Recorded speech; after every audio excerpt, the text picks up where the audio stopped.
एक भगवान ब्रह्मा जी हैं और दूसरे भगवान देवादिदेव महादेव हैं। ब्रह्मा जी को चिंता हुई है क्योंकि ये ब्रह्मांड की सृष्टि में ब्रह्मा जी श्रेष्ठ हैं। ब्रह्मा जी के ही द्वारा उत्पन्न होने का कार्य हो रहा है, यानी सबको उत्पन्न करता है। तो जन्मदाता पैदा करता स्वतः जीव से प्रेम करता है और उसकी भलाई उसकी सुख की कामना करता है। तो ब्रह्मा जी भी हम सबको सृष्टि में उत्पन्न किए। हम सब ब्रह्मा जी के संतान हैं, इसलिए सब कहते हैं सब ब्रह्ममय है। तो ब्रह्मा जी की संतान होने के कारण से ब्रह्मा जी को चिंता हुई कि मैंने समस्त जीवों को उत्पन्न किया, लेकिन समस्त जीव दुखी है। सर्वश्रेष्ठ मानव को भी उत्पन्न करके मानव को भी दुखी देख करके इस दुख के निवारण के लिए ब्रह्मा जी बहुत जगह गए, बहुत उपाय किए। जो कुछ जिसने बताया वो सब करते चले गए, लेकिन संसार के जीव को दुखी नहीं देख पाए। इसी दुख से दुखित होकर के निदान के लिए, समाधान के लिए ब्रह्मा जी भगवान शिव जी के पास पहुंचे हैं, जो भी हम लोग संवाद में श्रवण कर रहे थे। ब्रह्मा जी ने शिव जी से कहा, समस्त जीव दुखी है, इस दुख से मुक्ति के लिए क्या उपाय है? कोई योग को श्रेष्ठ बताता है, कोई ज्ञान को श्रेष्ठ बताता है, कोई भक्ति को श्रेष्ठ बताता है, कोई यज्ञ अनुष्ठान, तरह तरह की बातें। आपका क्या मत है, आपका क्या सलाह है? ब्रह्मा जी की बातों को सुनने के पश्चात भगवान शिव जी ने जो उत्तर दिया है वही अभी हम सब योग सिखो उपनिषद के मंत्र को श्रवण किया। योगलीनं कथं ज्ञानं मोक्षदं भवति भो, योगोऽपि ज्ञानिनस्तु न क्षमो मोक्ष कर्मणि। हे ब्रह्मा जी, मुक्ति धाम तक जाने के लिए, समस्त दुखों से छूटने के लिए ज्ञान और योग दोनों चाहिए। इस दोनों के एक के अभाव में दूसरा कारगर नहीं है। यदि योग पैर है तो ज्ञान सिर है।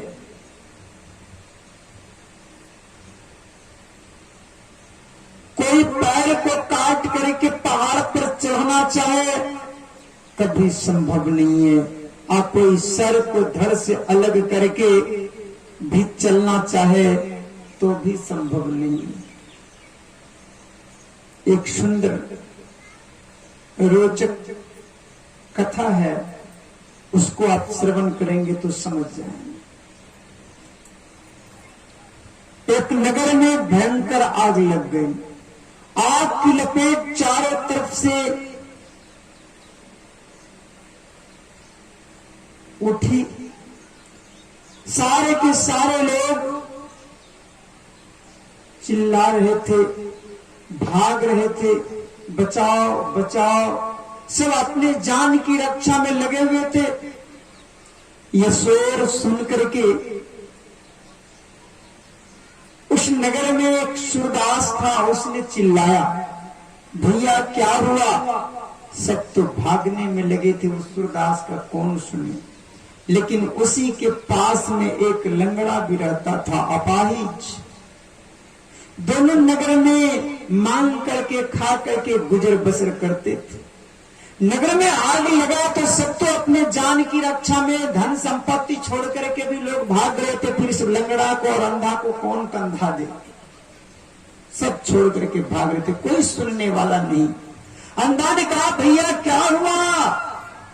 लंगड़ा ने कहा भैया नगर में आग लग गया, सब भाग रहे हैं, हमें तुम बच रहे हो जलने के लिए, मरने के लिए।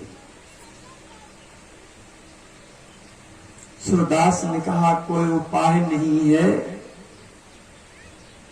अपाहिज लंगड़ा ने कहा उपाय तो है, लेकिन तुम तैयार हो तो? कहा शीघ्र बताओ। लंगड़ा ने कहा तुम अपने कंधा पर मुझे बिठाओ,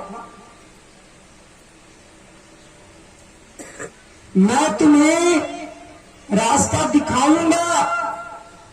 तुम्हारा पैर है, आंख नहीं है, और मुझे आंख है तो पैर नहीं है, इसलिए तुम मुझे अपने कंधा पर बैठाओ, मैं तुम्हें बाएं दाएं का रास्ता दिखाऊंगा, तुम पैर से चल करके हम दोनों इस नगर अग्नि कुंड से बच जाएंगे। अंधा ने कहा जल्दी बैठो। अंधा के कंधा पर लंगड़ा बैठ गया। लंगड़ा ने बाएं दाएं का रास्ता दिखाया। जिधर से अग्नि थी कहा इधर मत चलो, जिधर अग्नि की जोर कम थी उधर लेकर के धीरे धीरे उस नगर कुंड से वो अग्नि कुंड से बाहर निकल गया। सज्जना, यह तो एक कथा है, घटना है, लेकिन हम आपके भी जीवन में ये दुखा अग्नि सबके जीवन में लहक मार रही है, धड़क रही है, और हम जवानी के जोश में पैर तो मेरे पास है, ताकत तो है, बल तो है, धन के बल तमाम चीजें है, लेकिन ज्ञान रूपी आंख नहीं रहने के कारण से भागना तो चाहते हैं, और कोई चुप बैठा नहीं इस अग्नि इस दुख से भागने के लिए। किसने प्रयास नहीं किया, जितना प्रयास किया उतना आग के करीब चला गया। जब आप जन्म लिए थे तब कोई दुख था? मां के स्तन में तरोताजा दूध मिलता था, भूख लगती खा लेते, नींद आती सो जाते, जहां मस्ती वहीं वस्ती बन जाती आपकी।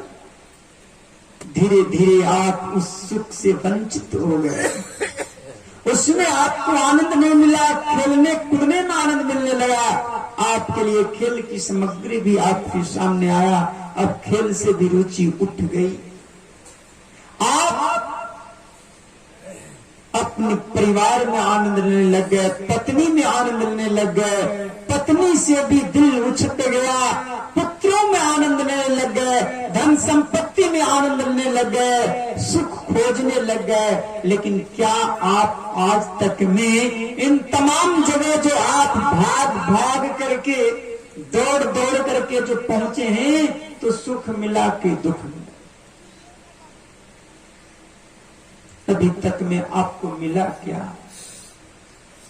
लगता है कि उससे ज्यादा यहां सुख होगा, लेकिन जब पीछे झांके तो लगता है इससे बढ़िया तो वही थी। लगता है कि आगे दिख रहे लेकिन पीछे छूट रहा है। ये तो मृग तृष्णा की तरह है कि आगे देखो तो लगता है कि पानी है, तो पीछे क्या नहीं लगता है? पीछे झांक करके देखो तो लगता है पानी तो पीछे ही छूट गया। अभी चिलचिलाती धूप में आप रोड पर चलते हैं तो लगता है कि आगे पानी पड़ा हुआ है, रोड पर बारिश हुई है। रेगिस्तान में जब मृगा को प्यास लगती है तो वह दूर देखता है तो बालू तपती है, और उससे लगता है कि वहां जल का समूह है। जलाशय सोच करके मृगा दौड़ता है, वहां दौड़ता है, फिर दूर देखता है तो लगता है यहां नहीं, आगे पानी है, और इस तरह से दौड़ते दौड़ते अंत में वह मृगा बिना पानी पिए ही तड़प तड़प करके उस रेगिस्तान की मरुस्थल भूमि में तपती धूप में, चिलचिलाती गर्मी में वह गर्म बालों में ही अपना दम तोड़ देता है। एक बूंद भी पानी नसीब नहीं होता है। उसी तरह से संसार के विषय सुख में, लौलिकता में हम आप भी दौड़ लगा रहे हैं। जब तक जोश है जवानी का, जब तक बुद्धि है, अपने बुद्धि बल से, अपने धन बल से, अपने शरीर बल से दौड़ लगाते लगाते अंत में मिलता क्या है? सुख का एक बूंद भी नसीब नहीं होता और अंतिम में सब छोड़ करके झक मार करके जाना पड़ता है।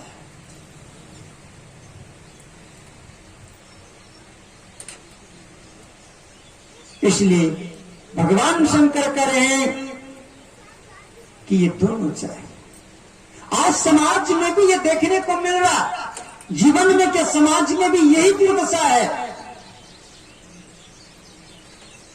ज्ञान के अभाव में, जवानी के जोश में होश खो देते हैं और जो न सो कर देते हैं।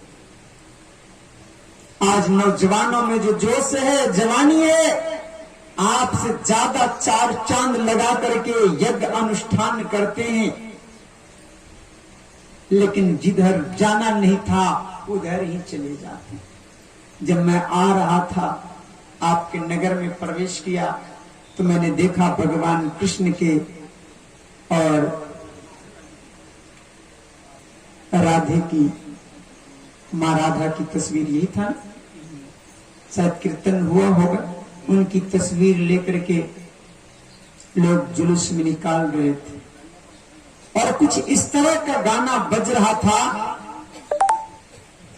जो मुझे नहीं लगता है किसके अनुकूल था।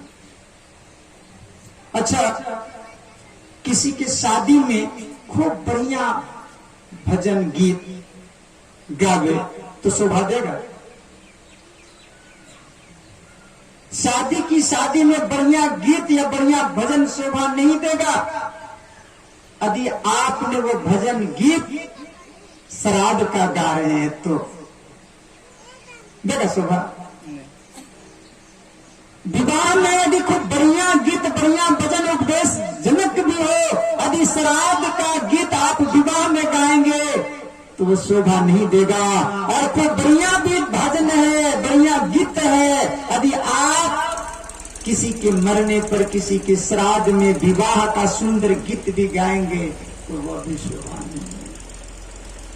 आप माता दुर्गा का, माता सरस्वती का, माता राधा का, भगवान कृष्ण का, भगवान राम का, भगवान विष्णु का आप तस्वीर लेकर के जा रहे हैं और उसके सामने आप अश्लील गाना गा रहे हैं, दारू पी करके नाच रहे हैं, तो ये जवानी का जोश है, लेकिन आपके पास होश नहीं है। जोश के चास होश चाहिए, बल के साथ बुद्धि चाहिए, विवेक चाहिए। इसलिए जवानी का जोश हो तो वृद्धों का ज्ञान चाहिए, विवेक चाहिए। आज जवानी के जोश में अपने वृद्धों को छोड़ देते, बुजुर्गों का सम्मान नहीं करते, आदर नहीं करते हैं, शिष्टाचार के अभाव में जो मन में सो करते हैं और परिणाम उनके सामने आता है तो सर पकड़ करके रोते हैं। जवानी का जोश चाहिए तो अपने से बुजुर्गों का अनुभव होश चाहिए। यदि जोश और होश दोनों है तो लक्ष्य आपकी मुट्ठी में। उसी तरह से भक्ति के क्षेत्र में आपके जोश हैं, आप जहां मन तहां छलांग लगा देते हैं, लेकिन विवेक के अभाव में आप उल्टे जाके फंस जाते हैं। जिस जाल से निकलना था उसी जाल में आप और बढ़िया से फंस जाते हैं।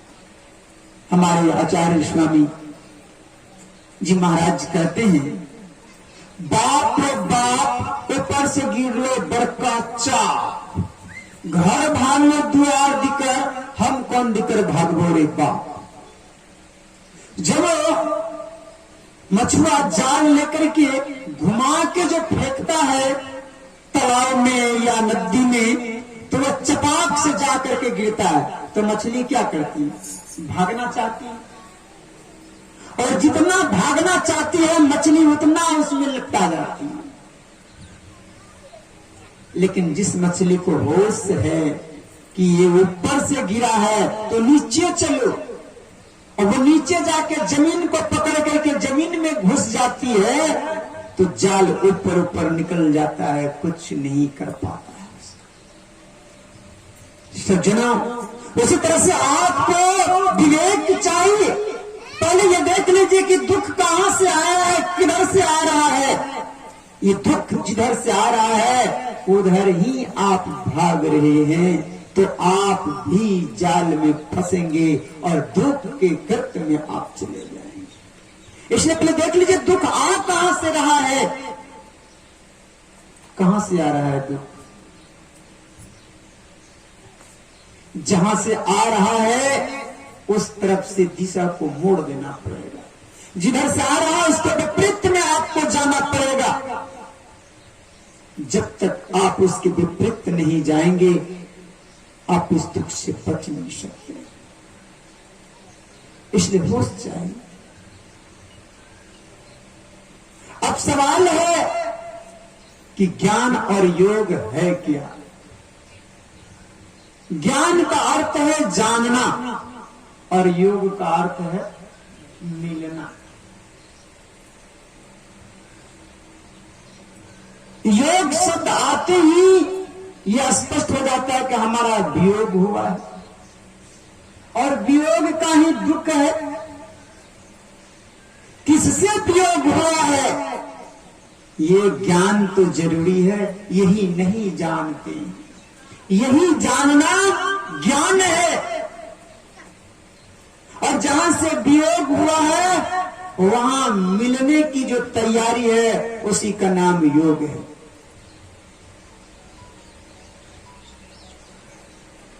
ईश्वर अंश जीव अविनाशी, चेतन अमर सह सुख राशि। यह जीव ईश्वर का अभिन्न अंश है, अविनाशी है और सहज सुख में रहने वाली है। सरल सुखनी सहज सुख में रहने वाली है। लेकिन यह अविनाशी माया के कारण, ये नाशवान शरीर के संगति हो जाने के कारण से इसे दुख हो रहा है।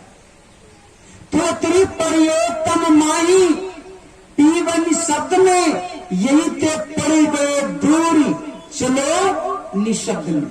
तो त्रिपर्योत्तम माही, ऊपर से नीचे आ गए हैं, स्पष्ट हो रहा है नहीं? तो त्रिपड़ी उतर गए हैं, यानी ऊपर से नीचे आए हैं।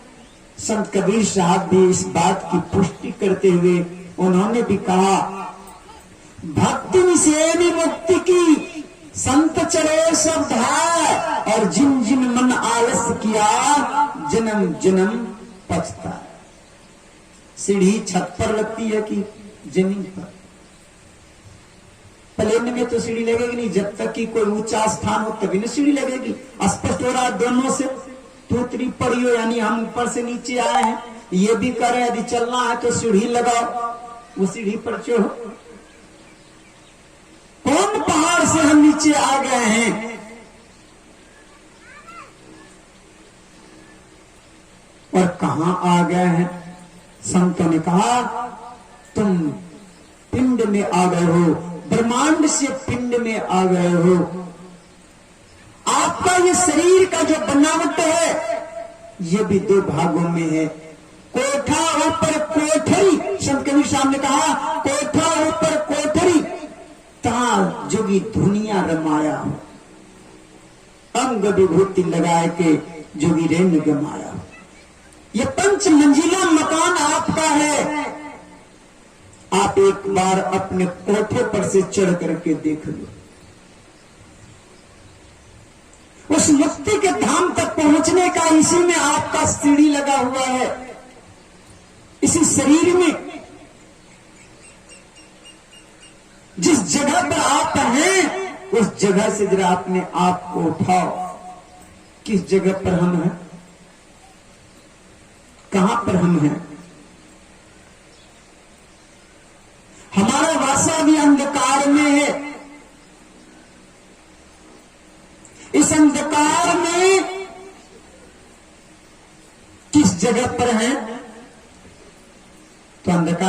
पता चलेगा कि किस जगह पर है। आपसे कोई पूछेगा आप किस जगह पर हैं, तो आप एक ही शब्द कहिएगा घोर अंधकार है, पता ही नहीं चलता है कि हम कहां हैं। तो जरूरत है प्रकाश की व्यवस्था करने की, जरूरत है इस अंधकार से बाहर निकलने की। कैसे निकला जाए, इसी के लिए ज्ञान चाहिए। इस अंधकार से कैसे बाहर निकले, यही जो ज्ञान दाता है उसी को गुरु कहते हैं। इस अंधकार से हम बाहर निकले। गुरु महाराज जी ने सोचा कहां जाएगा।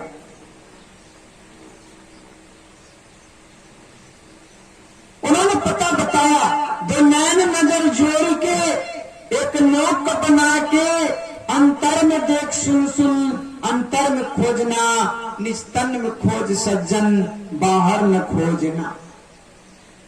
ये सज्जनों, यह क्रिया बाहर की नहीं है, आपके भीतर की है। चूंकि आप शरीर के भीतर हैं कि बाहर हैं, शरीर के भीतर हैं। कहां हैं पता नहीं, क्योंकि घोर अंधकार में दूसरे तीसरे की बात क्या कहना, अपने ही बात कह लेना। अच्छा, आंख बंद करके देखते हैं भीतर तो घोर अंधकार है। जिसने इस अंधकार के पार गए, उन्होंने बताया कि अंधकार में तुम कहां हो। जैसे कोई प्रकाश में हो और अंधकार में भी हो, एक साथ दोनों कैसे होगा। तो दिया जलाने का, स्विच जलाने का, उसको वो स्विच मालूम है, लाइट चली गई है तो अंधकार में है, लेकिन उसको पता है कि इन्वर्टर भी मेरे मास सेट है, तो वो जाकर के इन्वर्टर का स्विच ऑन करेगा तो बताएगा ना कि हाँ तुम किस जगह हो। अच्छा, बहुत बार आवाज से भी पता चल जाता है। जब बोलते हाँ रुकिए, आप वो आंगन में भी हैं, हम आ रहे हैं, लाइट जलाते हैं। सज्जनों, जिन्होंने अपने अंदर लाइट जलाया, जिन्होंने इस प्रकाश में प्रवेश किया, उसने बताया कि तुम अंधकार में कहां हो। कहा पिंड में। ये जीव का अंधकार में वासा कहां है, कहा नेत्र में। जब आप जागृत अवस्था में होते हैं तो आपकी वासा इस आंखों में होती है। आंख से नीचे सब इंद्रियां हैं। आंख में है तो कान का भी ज्ञान हो रहा है, आंख में है तो नासिका का भी ज्ञान हो रहा है, आंख में है तो जिह्वा का भी ज्ञान हो रहा है, आंख में है तो कंठ से बोलने का भी काम हो रहा है, आंख में है तो श्वास लेने का भी काम हो रहा है, आंख में है तो त्वचा का भी ज्ञान हो रहा है। और आंख से नीचे उतर जाते हैं तब, नीचे उतर के कभी देखे आप लोग कभी देखे नीचे उतर करके? देखिए, अनुभव नहीं किए होंगे, मैं आपको संकेत करता हूं। जब आप सोने लगते हैं तो कहां चले जाते हैं? बाहर चले जाते हैं कि शरीर में रहते हैं? शरीर में रहते हैं। कहां चले जाते हैं? पहले जाते हैं आप कंठ में, नीचे उतर गए, आंख से नीचे उतर करके आ गए कंठ में। कहिएगा क्या प्रमाण है कि हम कंठ में हैं? बोलने का काम कहां से होता है? गला से होता है, कंठ से होता है। और आप अनुभव किए होंगे या आसपास के लोगों को देखे होंगे कि जब आदमी सोने लगता है तो कुछ बोलता है, बड़बड़ाता है, उसको होश नहीं क्या बोल रहा है। स्वप्न देखता है, उसको होश रहता है कि हम देख रहे हैं, मुंह से बोलता भी है, इसका मतलब है बोलने का काम हो रहा है तो कंठ में है।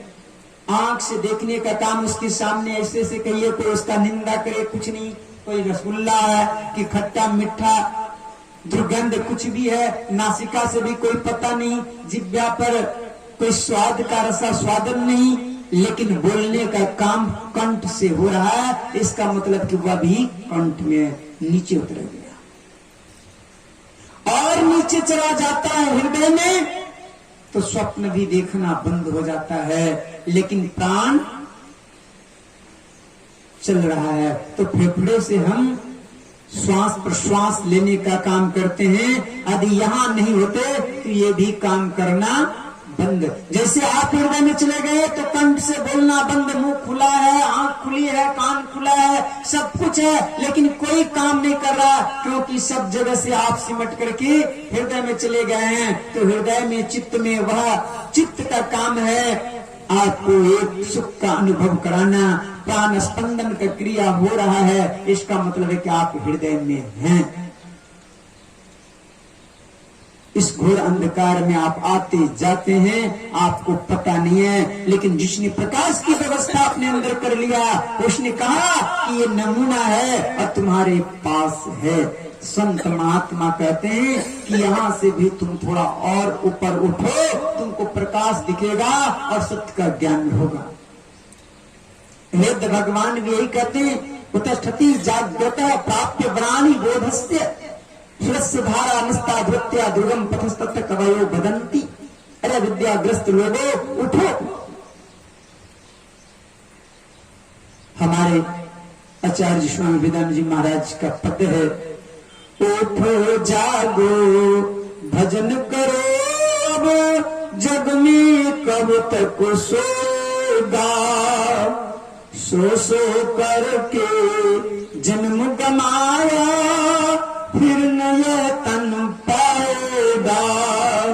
उठो जागो भजन करो, अब जग में कब तक सोगा।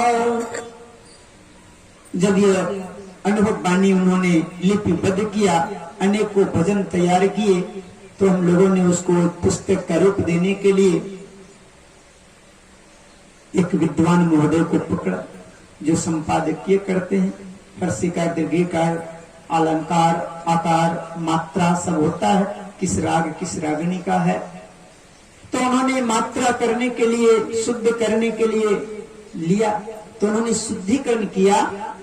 जागो उठो भजन करो, अब जग में कब तक सोएगा।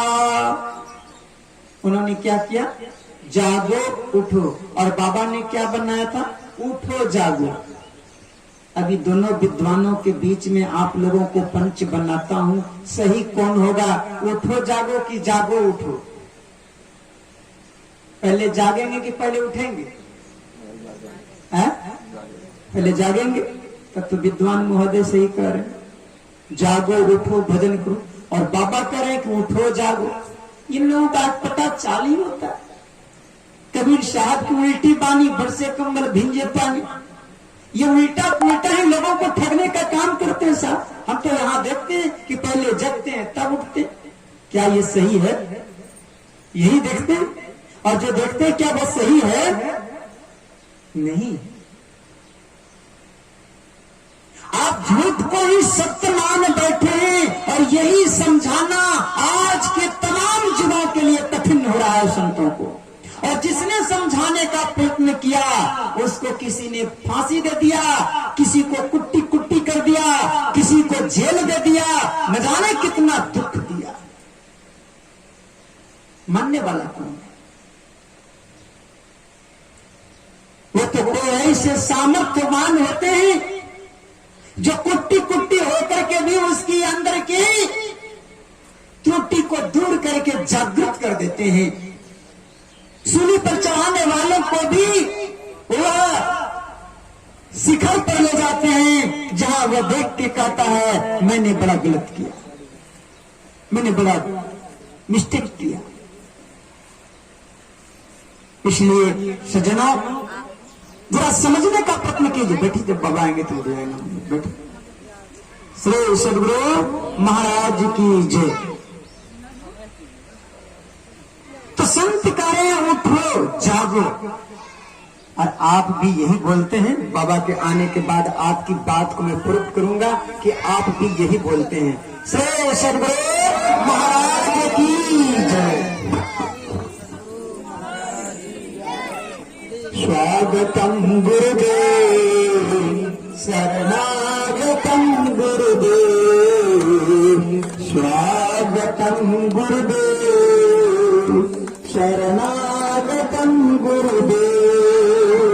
गुरुदेव तुम्हारी जय जय है, गुरुदेव जय जय हो, जय जय हो, जय जय हो, जय जय हो, जय जय हो, गुरुदेव तुम्हारी जय जय हो।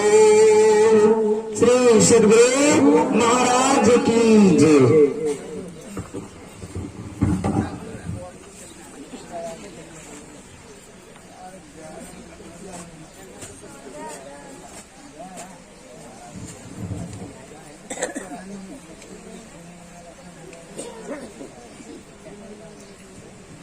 अब आप लोगों का झूठ को मैं साबित करता हूं कि आप लोग कितना झूठ बोलते हैं, और कहिएगा कि हाँ बोलते हैं। आप स्वीकार कीजिएगा तभी मैं छोड़ूंगा। अच्छा, एक नन्हा सा बच्चा, ध्यान दीजिए, एकदम शिशु बच्चा जो 1-2 महीना का है, सोया हुआ, माँ काम कर रही है। बड़े बुजुर्ग लोग होते हैं, बच्चा सोया रहता है, वो भी अपने काम में रहते हैं। अचानक बच्चा रोने लगता है तो दादी माँ, सासू माँ या और कोई है तो क्या कहते हैं, बच्चा उठी गलाओ ले जा, बोलते हैं आप लोग ऐसा, बच्चा उठी गले ले जा, बोलते हैं कि नहीं बोलते? बोलते हैं। कितना बार झूठ बोलते हैं आप लोग? वो बच्चा उठ के कहाँ गया? कहाँ गया? वो पलंग पर से उठेगा? अभी 2 महीना का बच्चा उठता है क्या? बैठता है? कहां से उठ गया वो बच्चा? कितना बड़ा झूठ आप लोग बोलते हैं कि सत्य बोलते हैं। अब बताइए, अभी आपने कहा कि पहले जगेंगे तब उठेंगे, और अभी आप देख रहे हैं कि पहले आप बोल रहे हैं उठेंगे, उठ गया तो उठा है वो बच्चा, वो तो जगा है। लेकिन वास्तव में वो बच्चा उठा है। कहां से उठा? आपको भी मैंने बताया कि जागृत में आप कहां थे? आंख में। तब इधर सबका ज्ञान आया था। जब आप सोने लगे तो धीरे धीरे कंठ में गए, कंठ से हृदय में आ गए, हृदय से अब आप उठेंगे, कंठ में आएंगे, कंठ से आप आंख में आएंगे, तब आप जगते हैं। यहाँ उठना नहीं, यहाँ उठे पहले। अब यहाँ आप जगे तब अपने शरीर को उठाए, और शरीर को उठाए तब दूसरे को भी आपने जगा करके उठाया। पहले आप उठे। क्या बात समझ में आई? तो ऐसे झूठ नहीं बोलिएगा। नहीं, झूठ है नहीं, समझ नहीं पा रहे हैं, सत्य ही बोल रहे हैं, लेकिन उसको हम मान नहीं रहे हैं। जैसे हमारे पूज्य श्री एक बार सज्जन को ट्रेन में मिल गए, उनसे कहा कि सत्संग भजन करते हैं? कहा नहीं, हम सत्संग फत्संग को नहीं मानते। प्राय लोग कहते हैं हम सत्संगी नहीं, हम सत्संग को नहीं मानते। तो महाराज जी ने कहा कि तब तो आप चोरी करते होंगे? कहा नहीं। तब तो आप दूसरे का घर घुसते होंगे? कहा नहीं। तब तो आप दीदी को भौजी कहते होंगे? कहा नहीं। मां को नानी कहते होंगे? कहा नहीं। कहा साहब तो सब कुछ तो आप सत्य ही कर रहे हैं, आप भूल गए हैं। हम लोग केवल यही बात याद दिला रहे हैं कि जिस चीज को तुम भूल गए हो वो सत्य है। और सबसे बड़ी बात है कि आप खुद को भी भूल गए हैं कि हम कौन हैं। बता सकते हैं कि आप कौन हैं? इससे भूल और बड़ी क्या हो सकती है कि हम कौन हैं? खुद का पता नहीं है, खुदा को ढूंढने चल दी। जब तक खुद का पता नहीं होगा, खुदा मिलने वाला भी नहीं है। इसलिए पहले खुद का पता कीजिए। आप कौन हैं इसको तो पहले जान लीजिए। और यही जानने का, यही ज्ञान इस सत्संग में संतों के द्वारा मिलता है कि तुम शरीर नहीं हो, तुम शरीर में रहने वाले हो, और शरीर में जिस जगह पर हो उसी जगह के वजह से तुम्हें नाना दुख हो रहा है। और जब तक इस जगह पर रहोगे, कितना हो कमा लोगे, कोई फायदा नहीं हो। अरे 1-2 बार लोग जब कमा कमा के जमा करते हो, लुटेरा लूट लेता है, तो लोग उस जगह को छोड़ देते हैं। क्या फायदा, हम जमा करते हैं और सब गायब हो जाता है। इससे बढ़िया यहाँ रहना ही नहीं है। लोग छोड़ छाड़ करके परदेश चले जाते हैं और वहां कमा करके अपना जमीन जायदाद बना लेते हैं। लेकिन हम आप कैसे चुटघोष हो गए हैं कि इतना जन्मों से इस जगह पर दुख हो रहा है और आज भी दुख हो रहा है, फिर भी इस जगह को छोड़ना नहीं चाहते हैं। एकदम चुटिया के पकड़ लिए हैं तो बिना चोट का छोड़ेंगे नहीं यार।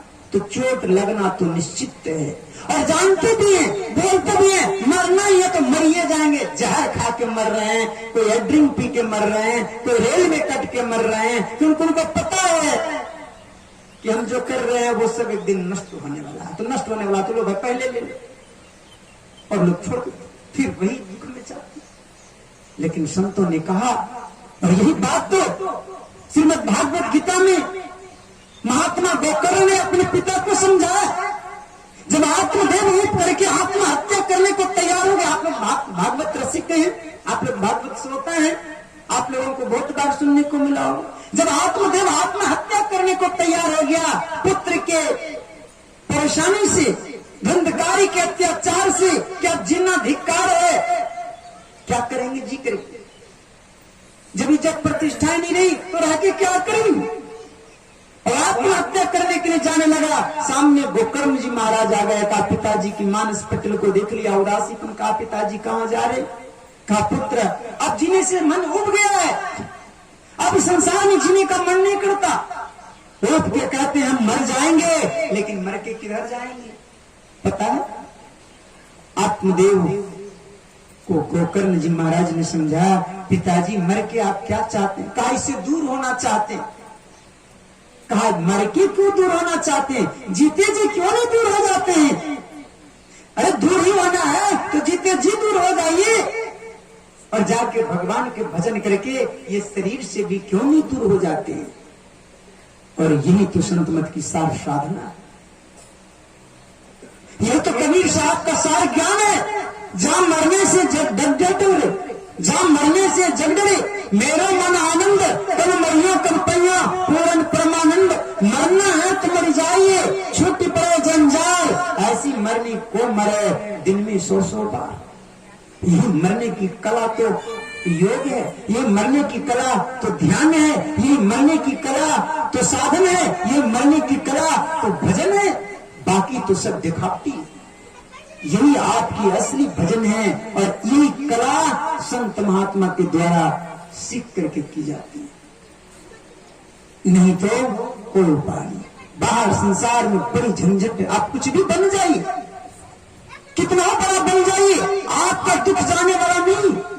दुख तो तब जाएगा जब आप अपने आप को समझ जाएंगे। एक बार उनको में झगड़ा हो गया बड़ा बनने का।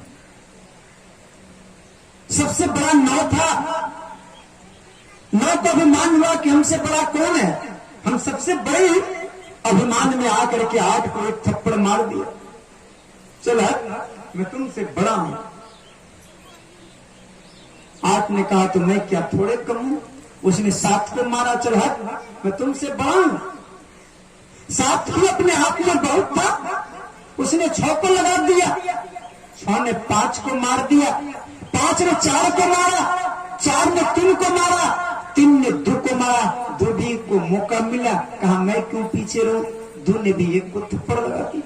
चलो मैं तुमसे बड़ा हूं। अब एक बेचारा क्या करता, मौका तो इसके पास भी था, चाहता तो ये भी थप्पड़ लगा सकता था। 0, इसके पीछे 0 था, इसके नीचे 0 था, बदला तो ये भी ले सकता था। लेकिन यही तो एक है जो विवेकशील है। ये समस्त जीवों में सबसे छोटा होते हुए भी विवेकशील मनुष्य बहुत बड़े बड़े प्राणी लोग हैं और मनुष्य बहुत ज्यादा ज्ञानी भी जीव हैं। मनुष्य को तो बड़ी मेहनत करना पड़ता है, तब कहीं जाके कुछ ज्ञान का अर्जन करता है। लेकिन बहुत ऐसे जीव है जिसको जन्मजाति ज्ञान है। ये 14 साल 20 साल 25 साल कहीं जाके अध्ययन करता है, तब भी एक चोर को नहीं पकड़ पाता है, और एक कुत्ता बिगड़ टिकट वाले को पकड़ लेता है। ज्ञान तो उसको भी है, वो ये स्थिर रहा, उसने जीरो को मारा नहीं, वो जीरो को अपने साथ सटा लिया,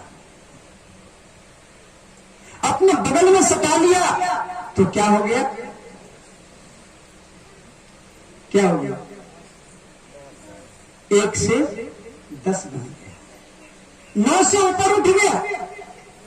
अच्छा, बड़ा विचित्र है जीरो, ये जीरो कुछ नहीं है, लेकिन जिसके साथ हो जाए उसको 10 गुना बढ़ा देता है, जिसके साथ आ जाए उसका 10 गुना बढ़ जाता है, ये जीरो। और इस जीरो से आप गुना करेंगे तो कुछ मिलने वाला नहीं, जोड़ेंगे तो कुछ बढ़ने वाला नहीं, घटाएंगे तो कुछ घटने वाला नहीं, भाग देंगे तो कुछ मिलने वाला नहीं, ये जीरो कुछ है नहीं। लेकिन जिसके साथ हो जाए उसको 10 गुना बढ़ा देता है, और इसलिए परमात्मा को भी जीरो कहा गया। कुछ करता ही नहीं, करता है क्या, कुछ नहीं करता है। और यही बात तो स्वयं नारायण अवतार भगवान कृष्ण ने कहा कि मैं युद्ध में अस्त्र शस्त्र नहीं उठाऊंगा, मैं युद्ध नहीं करूंगा, स्पष्ट होगी, मैं युद्ध में अस्त्र शस्त्र नहीं उठाऊंगा, कुछ करूंगा नहीं।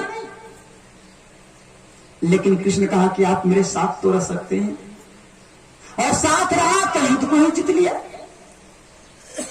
इस परमात्मा के साथ जिसने भी अपना गुना जोड़ घटाव किया मुझसे चौपट हो गया।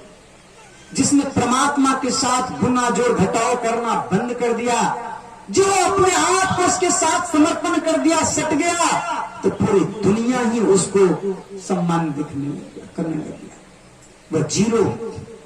और इसी जीरो की खोज ये संत मत में, इसी का साधना है, यही बिंदु व जीरो।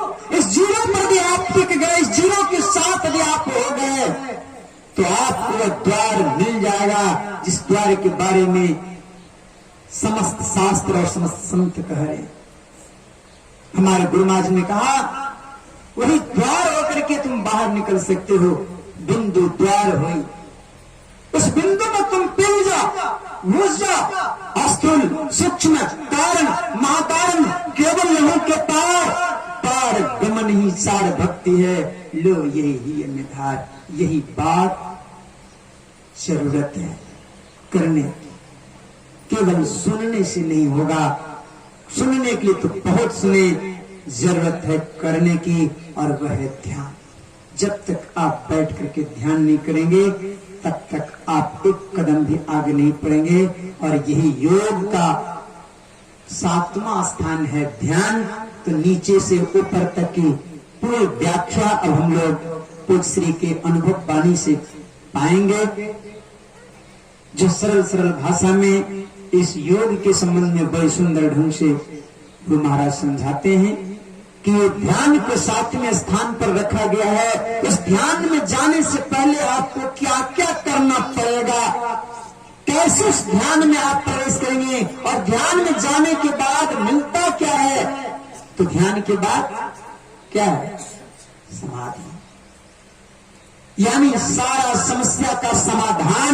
कैसे उस ध्यान में हम पहुंचे, यही विशेष बात को आप पूज्य श्री के अमृत वाणी के द्वारा सुनेंगे। आज आपको यही क्रिया सीखने का दिन है। यदि आपने इस ओर नहीं ध्यान दिया, यदि आपने इस ज्ञान को नहीं श्रवण किया, नहीं सुना, सुन के अनसुनी कर दिए, तो एक बात को ध्यान में रखिएगा कि आप भगवान के पास भी होंगे, फिर भी भगवान को आप देख रहे होंगे, भगवान आपको देख रहे होंगे, फिर भी दुख से आप नहीं बचेंगे। ये मैं नहीं, आपके शास्त्र में प्रमाण है, आप सभी को पता है। भगवान श्री राम से सुग्रीव को दोस्ती हो गई। सुग्रीव का सारा राजपाट बाली ने हड़प लिया था अपने बल के अभिमान में, उसकी पत्नी तक को ले लिया था। सुग्रीव से भगवान की मित्रता हुई और भगवान ने कहा जो दुख मुझे है वही दुख तुम्हारा भी है, लेकिन मित्र का कर्तव्य होता है कि पहले अपने मित्र का दुख को दूर करे। अभी मित्र का दुख राई के समान है तो उसको पर्वत समझना चाहिए, और यदि अपना दुख पर्वत का समान भी है तो राई समझ करके मित्र का दुख में साथ देना चाहिए। हे मित्र, तुम चिंता मत करो, मैं तुम्हारा सबसे पहले राज दिलवाऊंगा और बाली को मारूंगा। कहा इतना आसान नहीं बाली को मारूंगा, सभी नहीं मार सकते। कहा तुम निश्चिंत रहो, मैं एक ही बाण में बाली को मारूंगा। भगवान ने शपथ खा के कहा मुझे विश्वास नहीं होता। कहा मैं क्या करूं जो तुम्हें विश्वास हो। कहा बाली इतना बलशाली है, एक विशाल कंकाल की ओर दिखा। कहा इसने उठा करके फेंका था अपने घर से तो यहां आकर के गिरा है, क्या तुम इसे उठा सकते हो। कहा चलो प्रयास करते हैं, और भगवान ने केवल हाथ लगाया तो कंकाल 7 समुद्र पार जाकर के गिरा। कहा बाली का निशाना बड़ा तगड़ा है, उसके पास एक से एक दिव्य अस्त्र है, और ब्रह्मा जी ने कहा बाली को वही मार सकता है जो ये सामने 7 गाछ तार का देख रहे हैं, एक बाण में 7 गाछ को जो काट देगा वही बाली को मार सकता है। भगवान ने अपना तीर धनुष उठाया, बाण चढ़ाया और बाण छोड़ा तो तार गाछ के 7 धाराशाही कर दिया, काट के गिरा दिया। सुग्रीव को थोड़ा विश्वास हुआ कि हाँ अब तुम बाली को मार सकते हो। कहा लेकिन मैं बाली के पास नहीं जाऊंगा, क्योंकि मैंने पिता को वचन दिया हूं, मैं नगर नहीं जा सकता हूं, इसलिए तुम बाली को ललकार करके ले आओ, मैं उसे मारूंगा। सुग्रीव गया, बाली को ललकारा युद्ध के लिए। बाली आन ताव देखा, सीधे वहां से निकला सुग्रीव को पकड़ने के लिए। सुग्रीव भाग करके गांव से बाहर आया और यहां सुग्रीव को बाली ने पकड़ लिया, जम करके मार के मुंह कान फुला दिया, बैठ गया सीना पर, दे रहा है और भगवान टुकुर टुकुर ताक रहा है। भगवान को सुग्रीव देख रहा है, सुग्रीव को भगवान देख रहे हैं, हाथ में तीर धनुष सब कुछ है, बाण थामे हुए देख रहे हैं। चलाएंगे पढ़कर के रामायण आप देख लीजिएगा। आखिरकार में देखा कि ये बचाने वाला नहीं है, ये तो धूर्त मित्र निकला। किसी तरह से बाली को धक्का दे करके सुग्रीव जान बचा के नादोई गारे हुआ, भागा, भाग करके आया। भगवान को खूब भला बुरा कहा, बहुत डींग हाँक रहे थे। जैन मित्र दुख हो दुखारी, तिनके बिलोकत पातक धारी, यही मित्रता निभाया तुमने। देखो मैं जानता था कि तुम बाली को नहीं मार पाओगे, बाली को मारना इतना आसान नहीं। बहुत कुछ कहा, भगवान चुपचाप सुन गए। अंत में भगवान ने क्या कहा, क्या करें, तुम्हारा शक्ल और बाली का शक्ल एक ही जैसा था। मैं बाण को चलाना चाहता था, लेकिन मुझे लगता था कि कहीं बाण तुम्ही को लग गया तो फिर मैं कैसे जानूंगा कि ये बाली है और तुम सुग्रीव हो। इसलिए मित्र माफ करना, मैं यही तुझा में बाण नहीं चलाया। क्या ये उचित लगता है? क्या भगवान को भी ये पहचानने में भूल होती है? लेकिन भगवान कहना क्या चाहते हैं ये तो कोई संत ही समझ पाते हैं। भगवान की बात को कोई संत ही समझ पाते हैं। उसने कहा शास्त्र की बात को सभी नहीं समझ पाते। अधिक भाव समझने वाला समझ जाए तो उसकी जीवन सफल हो जाए। इसलिए कहा संत के गाय गाए तो गजब के धक्का खाए, और संत के बानी बूझे तो तीनों लोग सूझे। शास्त्रों की तो बात समझने की होती है, भगवान की बात को संत समझते हैं और भगवान के भाव को संत समझते हैं। हनुमान जी संत हैं, भगवान के स्वभाव को समझ गया और हनुमान जी ने तत्क्षण सुग्रीव के गले में माला डाल दिया। कहा प्रभु अब तो आपको पहचानने में भूल नहीं होगी, अब तो आप सुग्रीव को पहचान लेंगे। भगवान मुस्कुराए और मुस्कुराते हुए कहते हैं हनुमान, अरे जिसके गले में संत माला डाल दे वो तो मालो माल हो जाता है। जैसे बाली क्या नहीं कर सकता है। और भगवान ने पुनः समझा करके पुनः आदर के साथ सुग्रीव को कहते हैं कि तुम निश्चिंत होकर के जाओ, इस बार मैं निश्चित बाली को मारूंगा। जरा आप सोचिए, सुग्रीव जाने को तैयार नहीं है, लेकिन हनुमान जी कहते हैं मैं हूं ना, मेरे ऊपर विश्वास रखिए। सुग्रीव को राम से ज्यादा विश्वास किस पर है? हनुमान पर। सुग्रीव को राम से ज्यादा विश्वास हनुमान पर है, और इसलिए जब राम जी आए तो किसको भेजा? हनुमान को भेजा। हनुमान संत हैं। जीव को यदि संतों पर भरोसा हो जाए, संतों पर विश्वास हो जाए, संतों का आदर करने लग जाए, तो जीव का निश्चित उद्धार कल्याण होगा और खोया हुआ सुख भी वापस आएगा। जब तक जीव को संत पर भरोसा नहीं होगा, भगवान पास खड़ा होते हुए भी साथ नहीं देगा। और यही दुर्दशा अयोध्या को भी हुआ। अयोध्या में भी भगवान श्री राम अयोध्या छोड़ के चले गए, क्योंकि अयोध्या में ना कोई कैकेयी का दोष है, न कोई मंत्रा का दोष है, ये तो स्वयं इनकी इच्छा है। और इनकी इच्छा ऐसी क्यों हो गई? क्योंकि संत रूपी भरत वहां नहीं है, और भरत के सम्मान के अभाव में मेरा जो सम्मान हो रहा है, मैं कभी सम्मान स्वीकार नहीं करता। जो संत का सम्मान नहीं करता, भगवान कहते हैं मैं उसका सम्मान स्वीकार नहीं करता। संत के बिना कुछ भी दे, मैं उसका कुछ स्वीकार नहीं करता हूं। और इसलिए सारे अयोध्या को सोए छोड़ करके भगवान 9 2 11 हो गए। लेकिन जब संत आए तो सारे अयोध्या को भगवान से मिलाया नहीं, भगवान को वापस मिलाया। जिस जगह से आपका बिछुड़न हुआ है, जहां से आपका वियोग हुआ है, यदि संतों का चरण पकड़ लिए, संतों के हाथ से माला ले लिए, यानी नाम दान ले लिए, तो आपका वो खोया हुआ सुख, जिस सुख के लिए आप नाना धंधा कर रहे हैं, वो समस्त सुख आपके चरणों में आकर के लौटेगा। ये आपको वचन, ये आपका शास्त्र में प्रमाण है। और आप सभी जानते हैं कि भगवान ने बाली को एक ही बाण में मारा। तो सज्जनों, वह माला थी, आज नाम का माला, आज दीक्षा रूपी माला, आज माला का दिन है, और दिन भी गुरुवार है। गुरुवार है। संत तुलसीदास जी महाराज कहते हैं, रवि पंचक जाको नाही, ताको चतुर्थी ना, तेईस सप्तक घेरे है, कब हूं तृतीया ना। रविवार का 5वां दिन गुरुवार। जिनके जीवन में गुरु नहीं है, का उसका जीवन शुरू ही नहीं है। और गुरु के अभाव में क्या है? 23 सप्तक घेरे, उसके माथे पे शनि ग्रह सवार रहेगा, कोई उपाय नहीं उससे बचने का। चाहे कि तो शनि वृक्ष में पानी डाल ले, वो शनि ग्रह के प्रकोप में रहेगा, नाना दुख भोगता रहेगा। और जिसके माथा पर शनि ग्रह सवार है, क्या उसको कभी भी जीवन में मंगलमय हो सकता है? रवि पंचक जाको नाही, ताको चतुर्थ न। जिसको जीवन में गुरु नहीं है, उसकी बुद्धि नहीं, विवेक नहीं है, और विवेक के अभाव में जो न करने का सो करेगा, यानी उल्टा सीधा काम करेगा। ग्रह का प्रभाव चलता है, करना चाहते हैं कुछ, करते हैं बिजनेस, लग जाता है घाटा, लगाते हैं फसल तो गिर जाता है, बारिश समाप्त हो जाता है, कहते हैं हमारा दिन खराब चल रहा है, ग्रह नक्षत्र चल रहा है। तो विवेक चाहिए, किस समय में मुझे क्या करना है, और यही विवेक संतों से मिलता है, सदगुरु से मिलता है।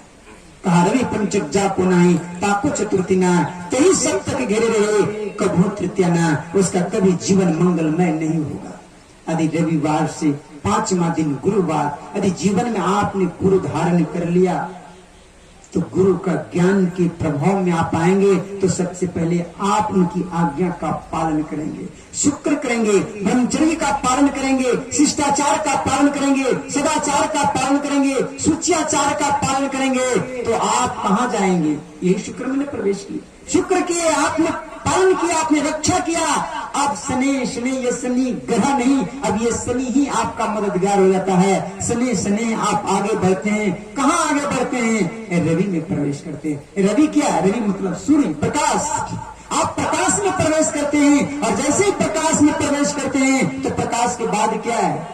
सोम, सोम क्या? सोम का अर्थ होता है अमृत। अमृत है बातों की बात, अमृत है संतों के पास। वही शब्द जो है वही अमृत है, वो शब्द का पान करते हैं, और जो परमात्मा के शब्द का पान करता है उसके जीवन मंगलमय हो जाता है, उसके जीवन आनंदमय हो जाता है, उस आनंद में मग्न हो जाता है। और जो ऐसे आनंदमय जीवन जिनका होता है उसके पास जो भी जाता है तो आनंदित होता है। रोता हुआ व्यक्ति किसी हंसता हुआ व्यक्ति के पास जाता है तो उसको भी हंसी छूट जाती है, होती है कि नहीं? तो जब दुखित व्यक्ति भी किसी शांत महापुरुष के पास जाता है तो वह भी शांति का एहसास करता है। अंगुलीमाल जैसे अशांत व्यक्ति जब बुद्ध के करीब में आया तो शांत हो गया। अंगुलीमाल डाकू ऐसे अशांत व्यक्ति जब भगवान नारद के सानिध्य में आया तो शांत हो गया।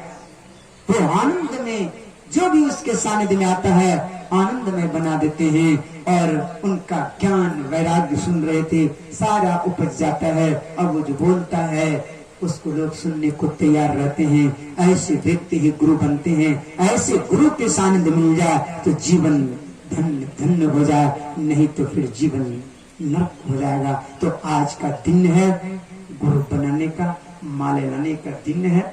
आज गुरुवार है। जो सज्जन लिए हुए हैं तो सुग्रीव की तरह माला पहन के चुपचाप बैठ नहीं जा, पुनः गया बाली को ललकारने के लिए। तो उसी तरह से आपको भी जो दीक्षा लिए हैं, आप भी अपने अंदर के काम क्रोध लोभ मोह को ललकारिए, झूठिए से लड़िए। वह नाम रूपी जो मंत्र है, माला जो है, वो मंत्र के सामने देखिए कि क्रोध आपका क्या करता है, ये काम आपका क्या करता है। अभी ये आएगा, आपको पटकेगा, आपको मारेगा, तो ये नाम रूपी जो है बाण वो छूटेगा और ये सारे को सारे धराशायी कर देगा। वो एक ही नाम आपके समस्त दुखों को नाश करने में सक्षम है। लेकिन हम डटे रहे, हम रण छोड़ करके भागे नहीं। और इसलिए हमारे गुरुनाथ ने कहा, आओ पीरो मर्द बनो, अब जेल तुम्हें तजना होगा, मन निग्रह के समर क्षेत्र में सन्मुख फिर डटना होगा। तो आइए हम लोग विशेष रूप से तो श्री के अमृत वाणी को पान करें। श्री सद्गुरु महाराज की जय।